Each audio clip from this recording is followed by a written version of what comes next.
Welcome to TimesRecordNews.com High School Football Show. Welcome back. This guy, Zach Duncan. Yeah. We missed him for a week. And Jonathan Hull, and I'm Andy Newberry. And week 8, the season's starting to fly by a little bit. And you're starting to figure out who's going to the playoffs and who's fighting, still has a chance to, fight for something in the last 2 weeks. Ryder gets a week off. Tough loss down there. Yeah. But I'll start with Zach. Game of the week. Game of the year, regular season, maybe. The last 2 losses for Iowa Park have both come to Crum, but this one took a while. Yeah, and this one was one of those things. I think in the first time they played in the playoffs last year, they were down a couple touchdowns early, never could make a push. This one, they're down 2 touchdowns, fourth quarter, come back, have a chance to win in overtime, miss a field goal, go 3 overtimes. At that point, both offenses were such in sync. I didn't really feel like a turnover or a bad snap might cost. I didn't think any defense was going to make a stand, but get to the third overtime, IP can't convert their 2-pointer, and Crum does. That was the difference. But just a great game, and Coach Sims said it was the best loss he's ever had. He's excited. They know they can probably play with anyone now in the region, and he's ready to see how his guys bounce back this week. It's been impressive, and they go to Vernon, traditional rival Iowa Park.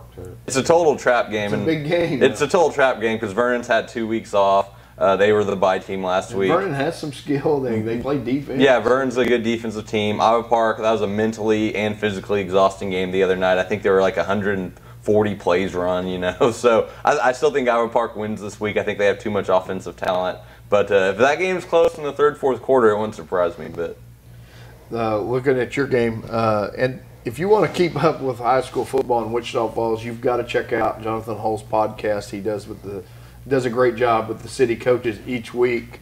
And then the last couple of weeks you've had losses to talk about. Yeah. And Ryder, that was a tough one for their playoff chance. They was there. I mean, they were up 21-7, and then right before half, Denison's defensive end, number 89, name's escaping me right now, but when he wanted to be in the backfield, he was in the backfield pretty much, and he got loose with less than a minute left in the second quarter, and strip sack landed right in the hands of a Denison player, takes it down to the 2. They score 40 seconds left in the quarter to tie the game at 21, and it was all Denison from there. They just took momentum and never released it. And that's a couple of times Ryder has had leads on the road. They did at Kennedale too, and then it's like there just becomes a point where they go 3 or 4 or 5 possessions without production. Yeah, the offense. I mean, they were gouging Denison right up the middle over and over again. I mean, Willie Phillips had 70 yards on his first 3 carries, and I think he finished with 107 on the night.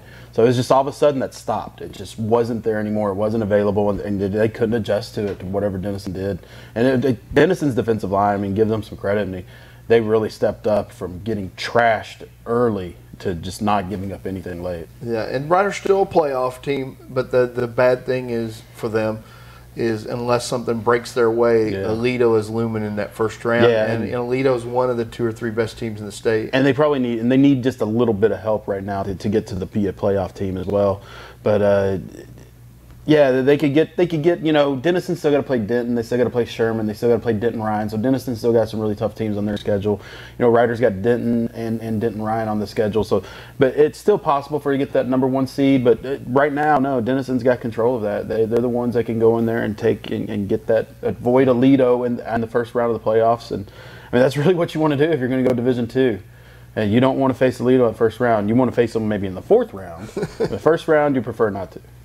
The Wichita High, it sounded like they played really well defensively against Denton, despite whatever the final score was.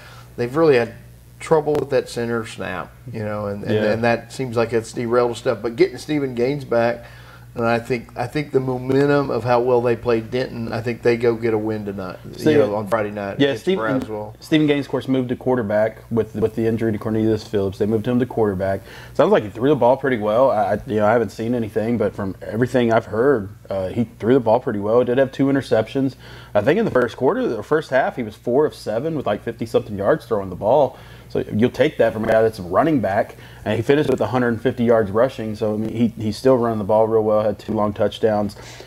Denton was held under 300 yards of offense. Now they returned 2 turnovers. Yeah, well, sometimes touchdowns. They had, and then one time they had a real short field, so they're not going to accumulate a lot of yards. But that game was 20-14 at one point, like I believe in the third quarter. Yeah. So I mean, that one was right there for Old High to take again. It's another one of those games for them, and something You bad. figure they breaks the get this wind one, don't you? That Yeah. there's enough focus there. Braswell's, I mean, I think we're going to see a lot of running in this game because Braswell, you look at their stats, they don't throw the ball hardly at all. They attempted 2 passes last week. Part of that might be because they want to quicken these games. When you're down by a lot at halftime, Right. you're not looking at extending those. It's like 35-0 at half a lot of times, and usually those final scores end up being close to what they are at the half because teams aren't trying to run it up on them either. So it'll be interesting to see. I mean, this is the one that Old High should win, should go out there and win, should get the one win in the season. And you talk to coaches, and there are people who will say, well, 1-9 is not very different between 0-10. And coaches will tell you differently. It's a lot 1-9 is a lot different than 0-10. Yeah. The city game I'm looking forward to this week is Hershey-Decatur at the stadium. And the Hershey game, I saw 2 different days. You took longer filing a final game on Hershey than you did on I know. It took you 3 days. Well, yeah, I know. That game, Hershey, would have loved to have won that game. And I think they actually had a pretty good chance of winning it if it continues on Thursday. I think Sanger just made a couple really big adjustments against Hershey's trap and all that film they watched. Yeah. And offensively too, and Hershey just couldn't. Hershey couldn't get some stops defensively, and offensively they got down there inside the 20 or to the 30 a couple times. 4th and shorts, couldn't convert any of those down the stretch when they were trying to keep pace. That's with what surprised me the most was Saturday because I didn't see the Thursday part. But Saturday they couldn't get a stop. There was a couple of times if they could have just flipped the momentum, get a stop, and get their offense because their offense was looking good, get back out on the field. And then there were a couple times where they were moving along and then would get to a 3rd and 4 and couldn't convert. Yeah, they had like a 4th and 2 where Foster was dropped for a big loss, and then they had 3rd and 4 down there at the end when they had to score, and they had 2 incomplete passes. It's a lot of pressure on your offense to have to score a touchdown every single time. Sanger actually, they stopped Sanger the first 2 drives on Thursday, but then Sanger scored the next 2 before the rain hit, and then Sanger had about a 4 or 5.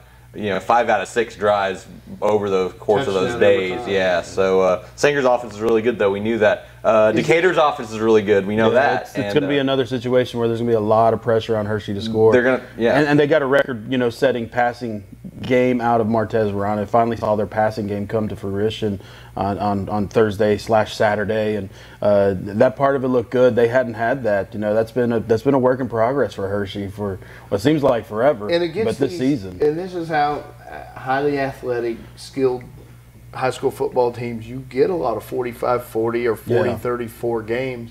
So that development going forward, I think, gives Hershey a chance. Yeah, they had to. That you could envision them scoring 38-40 on Decatur. They have to be multi-dimensional on offense to have a chance to beat Sanger, which they were, and same thing with Decatur. Peyton at McAllister at Decatur, he torched Graham, who had that state semifinal run 2 years ago for a bunch of yards. He had 200 total yards almost against Argyle, number 2 Argyle in the state the other day. They scored 35 points on Argyle, and those weren't like trash points. So and now Decatur is actually rotating quarterbacks. They've got the senior back and the sophomore who kind of came in. He played well enough where we've got to give him playing time still. So they're rotating quarterbacks. And from what I hear, there's not a drop-off between the two of them. It's the same offense, the same type of thing. Maybe the sophomore runs a little more, but they're going to put up points. And they put up points all year. They give up a lot of points, but I think that's by design too because they're very aggressive on defense because they feel like their offense is going to score every time. So why not just go out there and go for the turnover? So if you're a fan around here, Thursday night is when you want to get out, 7 p.m. at Memorial Stadium. That should be maybe the game of the week. Yeah, they'll have a chance. Around here, that should be a good game. What else do you see around the area? I'm really excited for the game. I'll be at Friday. Electra's our last unbeaten team going to Monday. I think those are our 2 best 2A teams. I think realistically those are our 2 best teams in the area, 11-man wise, who have a chance of maybe making a run to the regional finals. And Electra's playing really well, but Monday's really kind of hit their stride. Is this a big difference for playoff positioning? It's extreme. Winning that district is extremely important because if you get second, you get Albany second round. If you get third, you get Ira and second round. Those teams are top 5, top 10 teams in the state. And if you get first, you avoid both of those teams plus Munster until the 3rd round. So getting first in that. Munster's a borderline top 10 team. Yeah, exactly. There's 3 really good teams in that region that. Besides Monday and Electra that you want to avoid, and first place is the only place that guarantees you won't play him the first couple weeks, as long as those other good teams win their districts, which is kind of assumed. But yeah, so it's a big game, even though it's the only second district game, and that's the big one. Seaview Holiday is a game that kind of piques my interest. Seaview beat Millsap pretty badly the other day, and Holiday did what they barely got by Nakona, but the big thing was getting a win. Yeah, that was. I mean, I knew that. I thought Nakona would be a good test, and Nakona, had chances to win that one. So whoever, two pretty good defenses. Seaview and Holiday both. 17-14 here. That's what it's going to be. I I asked Coach Hawkins. I said, how many points you need to get to win?" He said, "Probably 21. Who knows?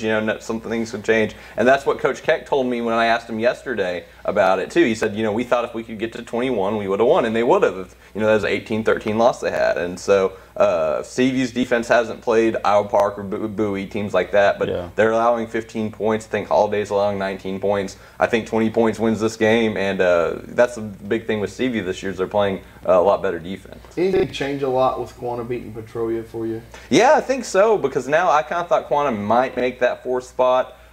They get Haskell at home this week and at Archer City. If they can beat Petrolia, they can beat Haskell and Archer City, you feel like. So now almost, even though I still think Electra and Monday are the two best teams in that district, I think Quanah has a chance to be 3-0 going into the last 2 games of their season. And Petrolia, they got to clean up some stuff. I mean, they're going to have to probably beat Haskell and Petrolia and Archer now to get in. They get Archer this week, so that's a good rebound opportunity. But Petrolia, like we talked about, Petrolia, if they fall to 4th in that district, they're getting Munster first round. So that's going to be a tough, that's a tough loss for them. Still want to get in. And that's a tough district. Yeah, that's a tough district. Just get in. A couple other big games this week. Bowie, Breckenridge for playoff positioning. I kind of feel like Bowie's the 2nd place team in that. And then Bryson, I know 6-man ranks. Bryson and Newcastle's a big one. Newcastle's won 6 straight district titles, and Bryson's kind of like the up-and-coming team trying to knock them off the pedestal. One of the few 6-man games we have this week, too. Right? Yeah, a lot of teams are on buys, so that's by far the best 6-man game this week. We'll come back next week, and we'll nail down some of these playoff spots, see what happened out in Monday this week. Thanks for joining us.